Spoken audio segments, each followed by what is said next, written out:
Well, the Me Too movement is effectively dead. All of the progress that's been made for women has now been undone in one fell swoop for one man, for Joe Biden. Completely undone the Me Too movement for Joe Biden.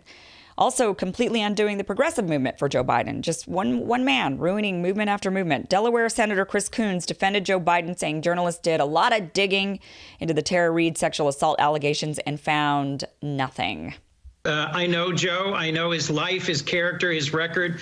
And as you know well, he's someone who has he's dedicated decades of his life and his career in public service to advocating for women, for women's causes, and in particular for the Violence Against Women Act. And he and his campaign urged that these allegations be fully investigated. They have been. The New York Times, the Washington Post, the Associated Press have dedicated weeks of reporters' time to digging in, calling people, contacting people, researching, and they all three have concluded that there was no substance to these allegations. He's not alone. Stacey Abrams said pretty much the same thing, and that she believes Joe. I believe that women deserve to be heard, and I believe that they need to be listened to. But I also believe that those allegations have to be investigated by credible sources. The New York Times did a deep investigation, and they found that the accusation was not credible.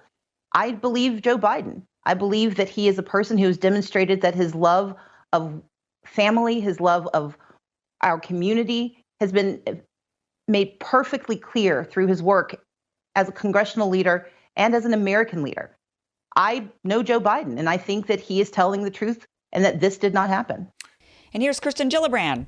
She's saying that believing women doesn't really mean believing women. So when we say believe women, it's for this explicit intention of making sure there's space for all women to come forward, to speak their truth, to be heard.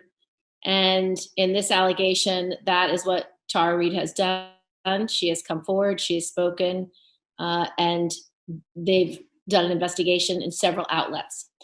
Those investigations, Vice President Biden has called for himself. Vice President Biden has vehemently denied these allegations, and I support Vice President Biden. Now, remember, Kirsten Gillibrand seemed to be the most principled member of the movement. She was a loud voice. She went after her own Democrat Al Franken. She was the one that really led the charge in getting him removed from the Senate. So she seemed to have, principles and wasn't a hypocrite until now. Last I checked, the word believe means believe women. It doesn't mean listen to women. It means actually believe. An op-ed came out last night. Alyssa Milano, she was the leader of the Me Too movement, the loudest voice of the Me Too movement. And she now said, she titled her op-ed, Living in the Gray as a Woman. And she goes on to say, it's not so black and white after all. There's really nuance. We have to take into consider nuance. After all of those men never got the chance to have any nuance, right? There was no listening to them. It was blanket, believe women no matter what. We're not going to listen to you. We're not going to hear you out. I believe women. It's difficult for them to come forward. They're not lying. But now, no, there's nuance. It's gray. It's not so black and white, she says. And she says, I'm still standing by Joe Biden. I support Joe Biden alongside all of these other really prominent women, Hillary Clinton, Kamala Harris, Stacey Abrams, Amy Klobuchar, Nancy Pelosi, and Elizabeth Warren. We're all going to still support Joe Biden because it's an impossible choice, she says. How can I choose between what she says, the pussy grabber in chief who has done so much damage to our country and a man who has allegations made against him? It's an impossible choice. You know what? There's another choice, Alyssa Milano. You don't have to vote for Joe Biden. You also don't have to vote for Donald Trump. You could demand that the Democratic Party put up somebody else. You could say, listen, he doesn't have the nomination. We haven't gone to the convention yet. They could absolutely say, Joe Biden needs to step aside and we need Bernie Sanders. They could do that. They could easily do that.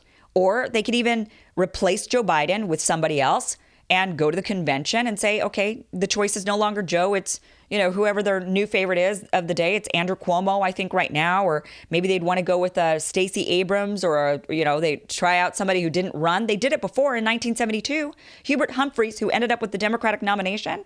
Yeah, back in 1972, didn't run in any primaries.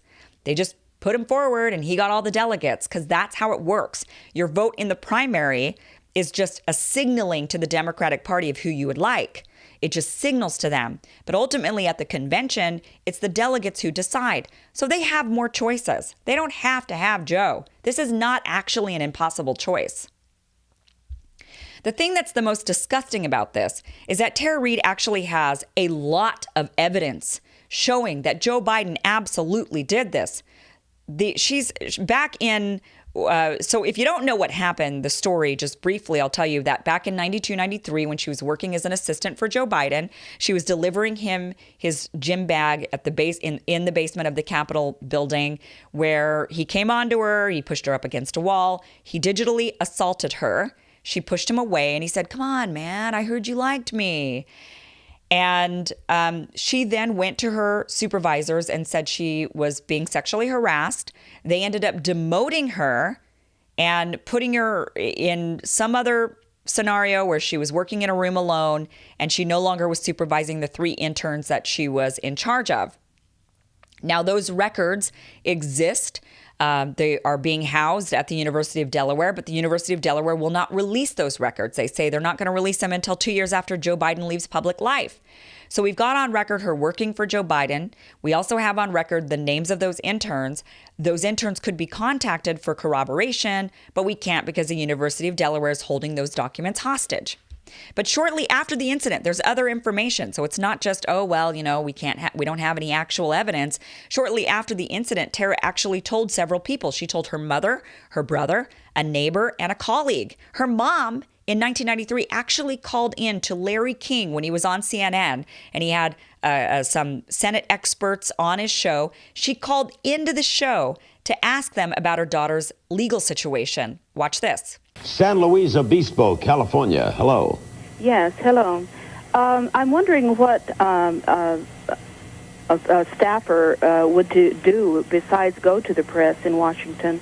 My daughter has just left there after working for a prominent senator and could not get through with her problems at all. And the only thing she could have done was go to the press, and she chose not to do it out of respect for him. Or she had a story to tell, but out of respect for the person she worked for, she didn't tell it. That's true. Well, but these are the people who do. I mean, right there, that's a huge amount of evidence right there. That is massive. Also, Lorraine Sanchez, she worked with Reade in the office of a California state senator in the mid-90s. She told Business Insider that she does recall Tara telling her about this story, that she was complaining about being sexually harassed by a boss in Washington, D.C., and that she ended up getting fired for raising concerns. She remembers her being told this story. So she's come forward and said, yeah, she told me about that back when it happened, not recently, but back when it happened. Same thing with a neighbor of Tara's, a former neighbor who was a staunch Democrat and Biden supporter, has come forward and said, you know what? Tara did tell me about this story. I remember she was working for Senator Joe Biden. She told me about what happened. But you know what? I'm still a huge Joe Biden fan because I don't know if she's really a Joe Biden fan, but she hates Donald Trump. So she says she's still going to vote for Joe Biden. And that right there is the crux of the problem. It is the Trump derangement syndrome that is so ingrained in the left, in liberals and Democrats. They have such deep-seated Trump derangement syndrome that they're willing to just overlook the fact that Joe Biden is really not much different. And even me saying that, they're up in arms, right? They're up in arms over, what?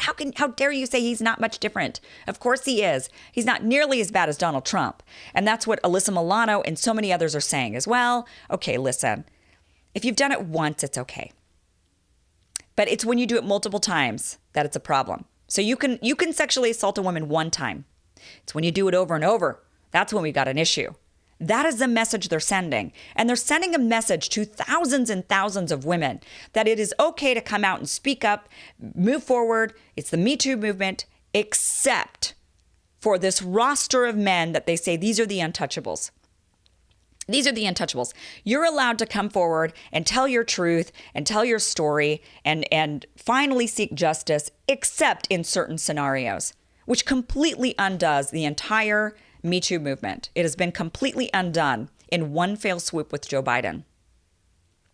That is the most disgusting part about this, is that the progress that seemed to have been made. When Donald Trump was elected, it created this movement, this momentum. Women were so disgusted by the fact that this pussy grabber in chief could end up becoming president.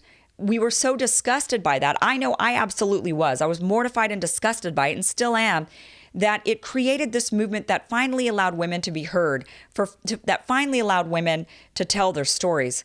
But now women are being told, yeah, you can if it's a Republican or a disposable Democrat, but not when it's one of the men we need. We've got to keep those men. They're untouchable, and you're not allowed. You are absolutely not allowed. This reminds me of a time when I was doing my radio show, back when I had my, I was hosting, like a radio show on a music station. And it was back when Rihanna and the Chris Brown incident happened. And she had been, beat up by Chris Brown. I went on the air and I spoke to a nation about how disgusted I was by his behavior, and that Rihanna was, and I absolutely supported her and was mortified and disgusted by Chris Brown. I can't tell you how many phone calls. This is the one time in my radio career I will not forget. The flood of phone calls that came in from women who absolutely were disgusted by me for speaking out against Chris Brown. They were saying, how dare you? Rihanna deserved it. I mean, it was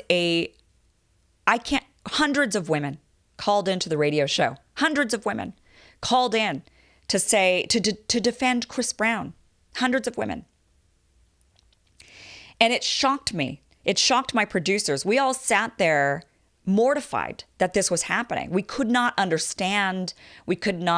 We just couldn't understand it. We couldn't understand it. Now, I do know that there's, getting into the psyche of all of that, there's a lot of, there's a lot of history there. A lot of black women would defend a lot of black men because they feel like black men are targets which rightfully so, by police, by the system, by society in general, that they have a tendency to want to defend them, right? And I understand that completely. But it's not. But okay, and it's reasonable to do in many situations where there's absolutely been a lack of justice. But in the case of Chris Brown, who beat up Rihanna, that wasn't a lack of justice. This man was abusive, and he absolutely needed to be taken down.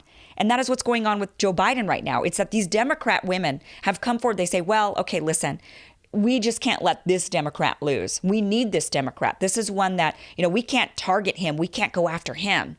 We have to support this Democrat at all cost, because we can't let the Republicans win, because they're always winning, and we can't let that happen again.